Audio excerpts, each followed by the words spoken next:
Hey guys, Miss Warren here. I am back with my value worksheet and I'm going to be shading in the apple today. Um, I'm getting basically the whole box of Crayola colored pencils and I'm going to be dividing it up into areas. Now, um, I'm going to shade this by a technique called layering. I'm going to do an undershadow of just the parts that are dark, and then I'm going to come in and layer color on top of it. So let's say that I have my apple here, and let's say that my light source, whether it's a lamp or sunshine, is over here. So you need to know where your light is because it's going to be lighter on all the surfaces that hit this and darker at all the surfaces underneath. Now, if this is my light source and it's coming this way, I know that under the leaf is going to have a little bit of shadow. So I'm going to go through, and I'm not going to press real hard. I've chosen a navy blue for my shadow. And I'm not going to press real hard because I want to be able to layer over it with the red of the apple. Or if you want to do a green apple, that's fine too. And there would be a little shadow in here where the light didn't reach inside that divot. And the stick here would block the light, so there'd be a little shadow cast, maybe all the way to this side. Now I know also underneath the apple and on the bottom side, and if it's shining this way, on this side of the apple would be a little bit darker. So I'm gonna go through with my navy blue and get a little bit of shadow on there. I'm making small marks, going in circular motions.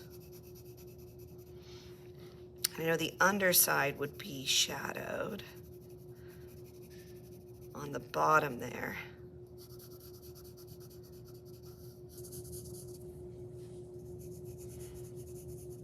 And it would probably cast a little bit of a shadow too. So I'm gonna put a little bit of shadow underneath the apple, give it a little extra dimension. Now the next thing I kind of want to think of is where would my highlights be? Where would the lightest part of my apple be? And I'm going to kind of put a little area like a shine mark. So probably here where it sticks up the most and there's nothing blocking it from the light, there'd be a little shine mark, maybe here where it rises up too.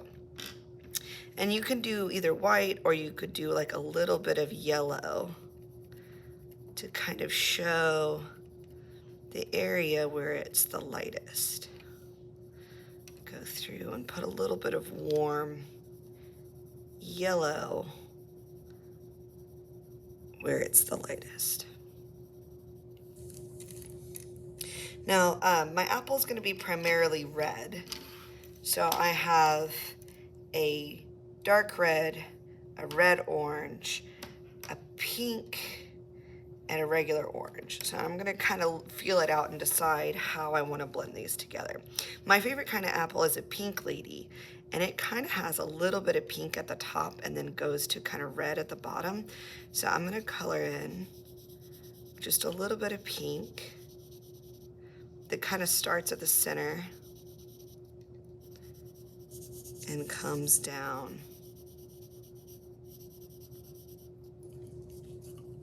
on different sides of the apple. If to the left side, I'm going to kind of curve my coloring to the left, and on the right side, I'm going to kind of curve my coloring to the right. And I'm going to layer some of the pink underneath this blue shadow.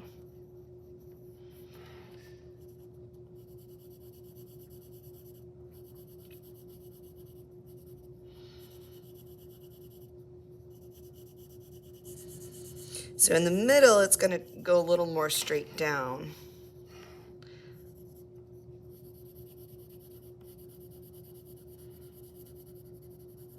Get a little more pink at the top here. Okay. Now I think I'm going to take my red orange because it's kind of like a lighter red, and I'm going to go and do a small layer over the whole thing. And then I'm going to go and kind of build up the colors. So just remember,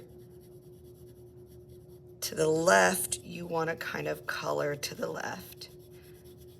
And I'm not pressing super hard yet because I want to layer up some of those colors. And then when I get to the right, I kind of want to curve to the right. And the bottom, you see these little black marks? I'm kind of following those marks to get the color of the apple that I want. And to get the shading on there.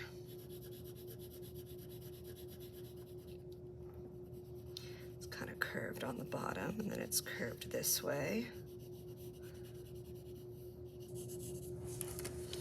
Now, if it helps you, I like to sometimes turn my paper so I can keep curving this way without making my hand go in awkward directions. And I don't want it to look stripy, so anytime it starts to look stripy, I need to go back over that area. And I'm layering over the part where I put a blue shadow because I still want it to have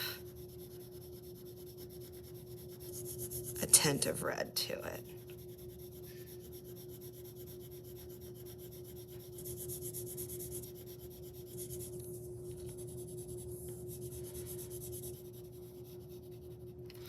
Okay, so I've got like a base color going. Now I'm gonna really build up the colors. I'm gonna keep layering and going over it. So now I'm gonna take my dark red and I'm gonna go over where I had the shadows and be pressing a little bit more firmly to blend those colors into the paper and build up that value. So I'm pressing pretty firm here.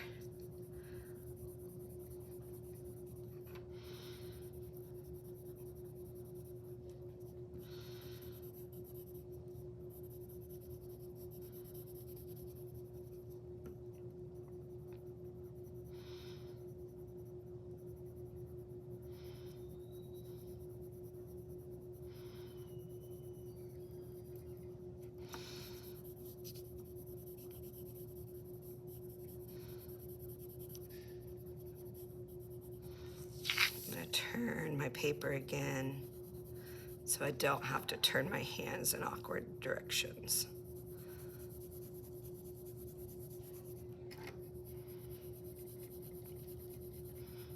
You can see where I'm really building up that color.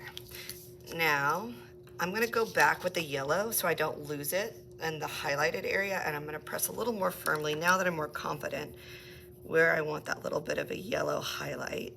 Actually, I'm going to try a little bit of white too. I'm going to blend a little bit of white into the area that I want it highlighted.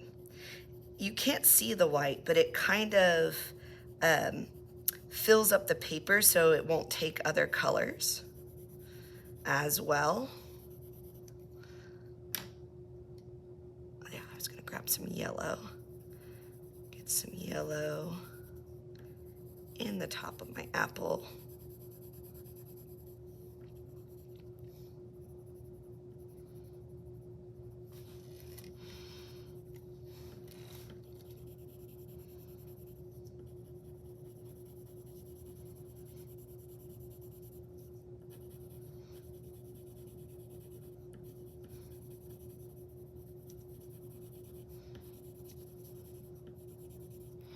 Then I'm going to grab some more of this pink because I wanted it to kind of have a pink tone.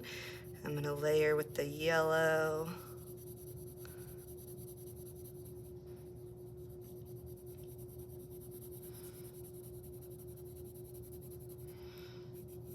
Yet again, curving with the shape of the apple.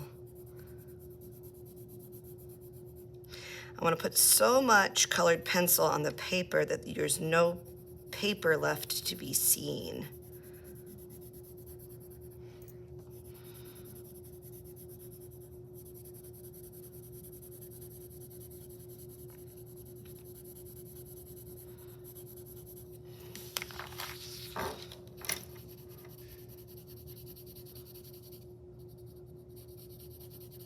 Okay, I'm going to go in one more time with this medium red.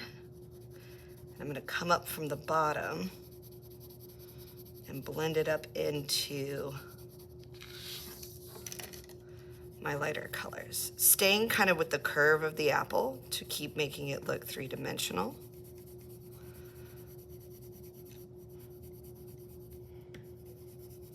I'm pressing pretty firmly now. My first few passovers were light.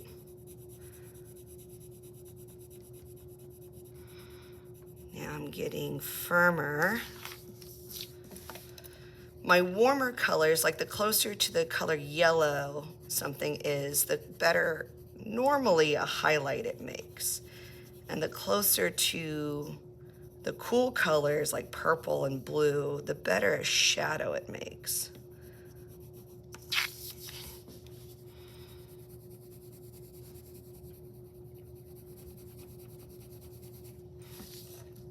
Can still see quite a bit of the grain of the paper. That's why I'm going back over it and filling in where I can see the tooth of the paper, because I want this really solidly colored in. I think I'm going to go with my dark red, and I'm going to build up the shadowed parts just a little bit more. Make sure it's really covered solidly. I didn't need a lot of that purple for the shadow, just a little bit. I might actually put just a tiny bit on the edge and the side here and maybe darken where this leaf is making a shadow. Just a little bit, and get a little bit more shadow underneath here.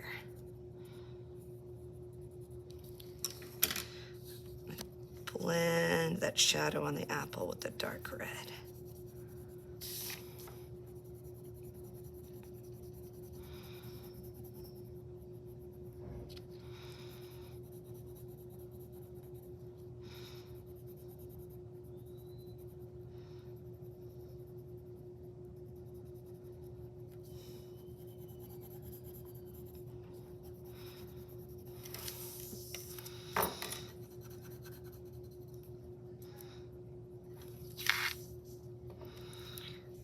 Okay, so there's how to blend an object with multiple colors, taking into account which colors are darker and lighter and what you want your base color to be. I'll come back in another video and I'll talk about the shadings of the leaves and the stems. I'll probably do both in that video. So go ahead and shade in your apple. If you wanted to make it a green apple, you just need a couple different shades of green, and maybe do the same with the yellow and the blue. So instead of the red and the orange, you could make a green apple with these.